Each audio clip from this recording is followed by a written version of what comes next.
এই দোয়া একটা আর্ট, একটা শিল্প। এটা কি? একটা শিল্প। এই শিল্পটাকে আত্মস্থ করতে হয়, জানতে হয়, চাইতে জানতে হয়। চাওয়ার মতো চাইতে জানলে, দোয়ার মতো দোয়া করতে জানলে দোয়া কবুল করে কে? আপনারা মিসাইল হামলা হয় নাম শুনেছেন না? মিসাইল যখন অ্যাটাক করা হয় তখন এটা লক্ষ্যবস্তুতে যে আঘাত হানে। দোয়ার মতো দোয়া করলেও এটা লক্ষ্যবস্তুতে যে ভেদ করে। সুবহানাল্লাহ পড়বেন না? কিন্তু চাইতে জানতে হবে। চাওয়ার মতো চাইলে আল্লাহ শোনে। এজন্য আমরা যখন ছোট একটা গান শুনতাম, মাওলা তোমায় ডাকতে জানি না, ডাকার মতো ডাকলে মাওলা কেমনে শোনে না। এজন্য ডাকার মতো ডাকতে হয়, চাওয়ার মতো চাইতে হয়। চাওয়ার মতো চাইলে তিনি শোনেন, তিনি আমাদের ফরিয়াদে সাড়া দেন, দেওয়ার জন্য তিনি প্রস্তুত 24/7, দিনের 24 ঘন্টা, সপ্তাহের 7 দিন, মাসের 30 দিন তিনি বসে আছেন। শেষ রাতে প্রথম আকাশে বিশেষভাবে মনোনিবেশ করেন আর বলেন, আলা মিন মুস্তাগফিরিন আগফির আলা। কার ক্ষমা দরকার ক্ষমা চাও, ক্ষমা করে দেব। আমাদের তো ক্ষমা টমার দরকার নেই, আমরা সবাই নিষ্পাপ।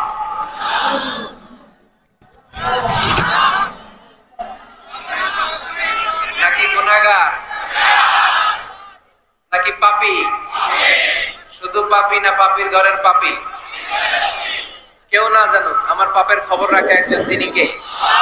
পৃথিবী না জানুক আমি তো জানি, আমি কি পাপ করেছি হায়। ঠিক কিনা?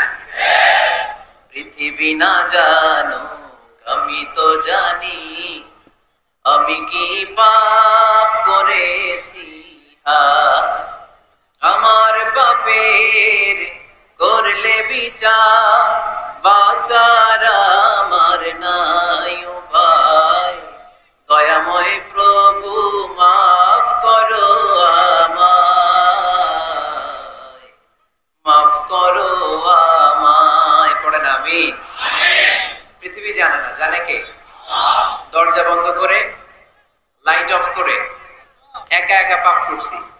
পুলিশ দেখে নাই, র্যাব দেখে নাই, বন্ধু বান্ধব দেখে নাই, পরিবারের কেউ দেখে নাই, দেখলো কে? সবার চোখ ফাঁকি দেয়া গেলেও ফাঁকি দেয়া যায় না একজনের চোখ। চোখটা কার? তার চোখকে কখনো ফাঁকি দেয়া যায় না। এজন্য আমরা সবাই পাপী। শুধু পাপী না, পাপীর ঘরের পাপী। 14 গোষ্ঠী আমাদের পাপী, তাই না? এজন্য আমাদের ক্ষমা চাওয়া উচিত খুব বেশি বেশি আল্লাহ তাআলার কাছে। আমরা সবাই পাপী, শেষ রাতে আল্লাহ ডাকে, কার পাপ আছে বলো, ক্ষমা চাও, ক্ষমা করে দেব। কে অন্যায় করেছো বলো, ক্ষমা চাও, ক্ষমা করে দেব। চোখের পানি ছেড়ে যদি ক্ষমা চাই, মাফ করে দেয় কে? চোখের পানির এত মর্যাদা, আল্লাহ এটারে বড্ড পছন্দ করে। 2 ফোঁটা পানি আল্লাহর কাছে সবচেয়ে প্রিয়। কয় ফোঁটা? আজকে এই মেসেজটা নিয়ে যেতে হবে ঘরে। ফরিদপুরের ভাইরা, 2 ফোঁটা পানি রবের দরবারে খুব প্রিয়। আওয়াজ করে বলতে হবে, কয় ফোঁটা? এক হলো জিহাদের ময়দানে শহীদের গা থেকে বেয়ে পড়া রক্তের ফোঁটা। আমরা শহীদ হতে চাই কি চাই না? শাহাদাতের তামান্না যদি কারো অন্তরে না থাকে, এটা কি মুমিন না মুনাফিক? আর শাহাদাতের তামান্না নিয়ে কেউ যদি বিছানায় পড়েও মারা যায়, শহীদদের কাতারে তারে উঠাই দিবে কে? আমাকে শহীদ করে সেই মিছিলে শামিল করে নিও, যে মিছিলের নেতা আমির হামজা, ওবায়েবে খাব্বাব। আল্লাহর কাছে ছিল অতি প্রিয়, শামিল করে নিও আমাকে শহীদ করে সেই মিছিলে শামিল করে নিও। পড়েন আমিন। প্রথম হচ্ছে জিহাদের ময়দানে শহীদের গা থেকে দাঁড় করে ঝরে পড়া রক্তের ফোঁটা, একটা গেল।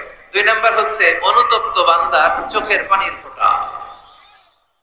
বান্দা যখন অনুতপ্ত হয়, তারা ভুল বুঝতে পারে, অন্যায়কে উপলব্ধি করতে পারে, তখন সে জায়নামাজ বিছিয়ে রবের দরবারে হাজিরা দেয়, সিজদায় লুটিয়ে পড়ে কান্না শুরু করে দেয়। এই চোখের পানির এত পাওয়া, এই চোখের